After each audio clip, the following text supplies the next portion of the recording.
कौन सी मस्जिद का हवाला देते हैं और कौन से कुरान का हवाला देते हैं, किस खुतबे में ये कहा जाता है भाई।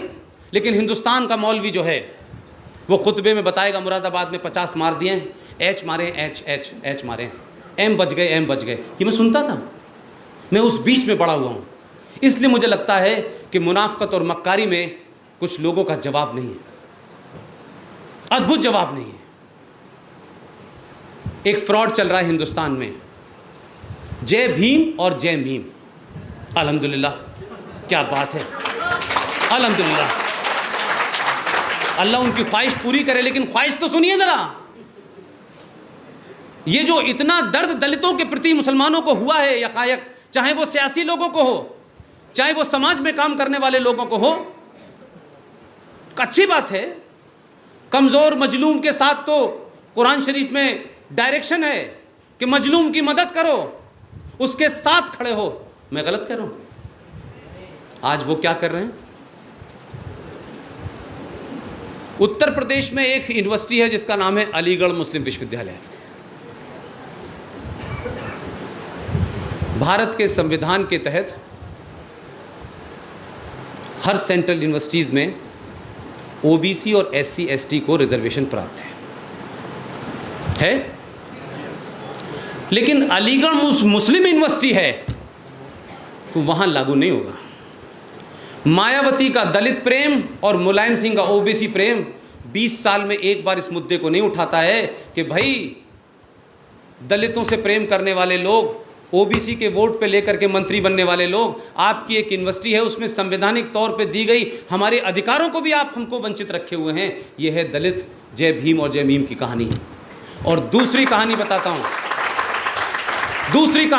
इसलिए मैंने कहा कि हिंदुस्तान में 2 मेजॉरिटी इलाके हैं, एक अलीगढ़ है, एक कश्मीर है।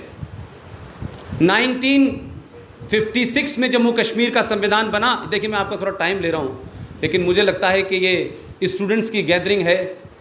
मैं आप लोग सवाल पूछें, अगर कोई आपको मेरी बात में डाउट हो मुझे फ़ोन करें, I will be the happiest man.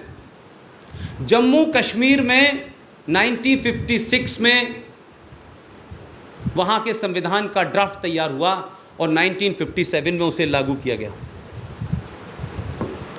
57 में जम्मू कश्मीर के अंदर सफाई कर्मचारियों की स्ट्राइक हो गई।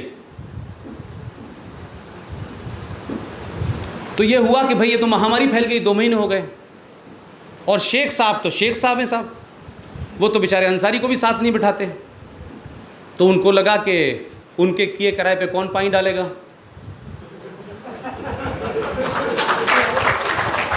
तो ये हुआ कि भाई इसकी तो खास किस्म के लोग हिंदू समाज में पैदा होते हैं, उनका तो यही काम है करना। तो पठानकोट से, अमृतसर से, इन जगहों से 200 वाल्मीकि परिवारों को वहां के वजीर आला गुलाम मीर बख्श साहब ने बुलाया। और वो उस ज़माने 57 के संविधान के हिसाब से जम्मू कश्मीर में चीफ मिनिस्टर नहीं होता था, वज़ीर आला नहीं होता था, वज़ीर आज़म होता था। वो वज़ीर आज़म थे कश्मीर के। उन्होंने कहा कि आप आइए और हमारी गंदगी साफ़ करिए, क्योंकि हम तो गंदगी करने के लिए पैदा हुए हैं, साफ़ करने के लिए नहीं हुए।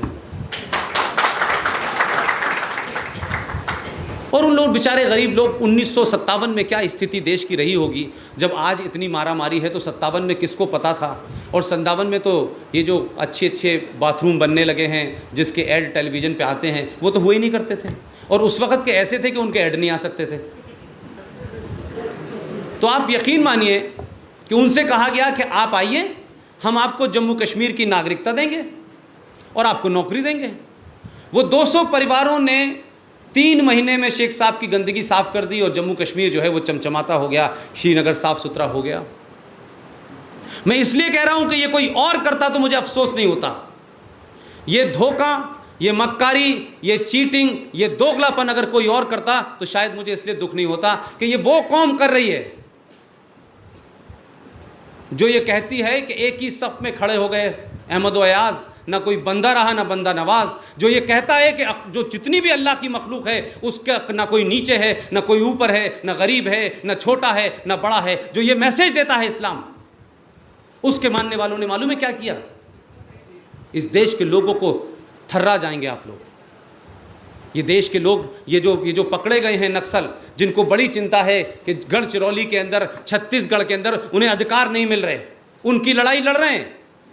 ये अंबेडकर के वारिस रोज़ लड़ाई लड़ रहे हैं, ये मायावती रोज़ लड़ाई लड़ रही है, लेकिन आपको पता है उनके साथ क्या किया गया?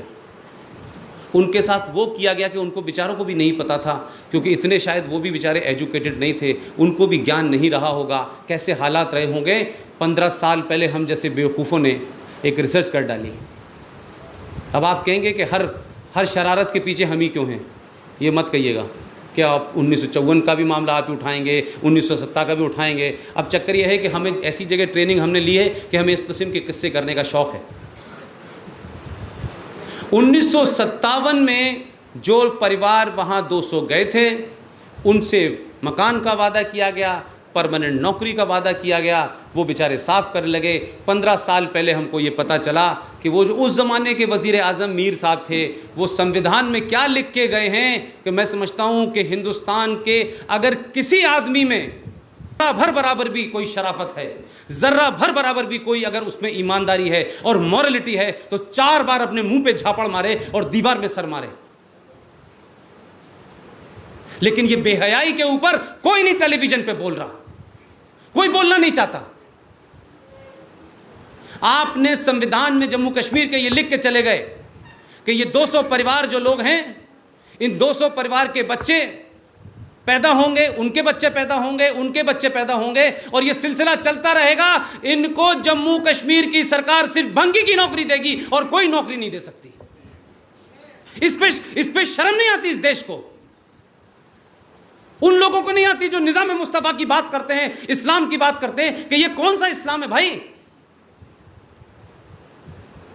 कौन लोग हैं जो मूसा और ये दुजाना जो गोली चला रहे हैं और कह रहे हैं हम इस्लाम की हुकूमत नाफिज करेंगे? ये बदनुमा चेहरा है आपके इस्लाम का, ये बदनुमा चेहरा है आपके निजाम मुस्तफा का, कि आप एक नस्ल को कहते हैं संवैधानिक तौर के ऊपर कि आप पैदा होंगे तो आपका बच्चा दलित भंगी की नौकरी कर सकता है सिर्फ जम्मू कश्मीर के अंदर, और कुछ नहीं नौकरी कर सकता। कोई हो सकता है जिनको दलितों की बहुत चिंता है, जिनको जय भीम और जय मीम का प्रेम है, वो कश्मीर में जाके कहां मर जाता है? ये पता था आपको? ये नहीं पता था। पूछिए मायावती से जाकर के, इतने लोग हैं कि आज उनके 2.5 लाख लोग हैं, और उन्हीं के परिवार से एक बच्ची, जरा सोचिए, स्वीपर की बच्ची उसी जम्मू कश्मीर को छोड़ के आई, उसका परिवार वहीं रह रहा है, बाहर आई, डॉक्टर बनी, और उसने हिंदुस्तान के एक बड़े अखबार में इंटरव्यू दिया और कहा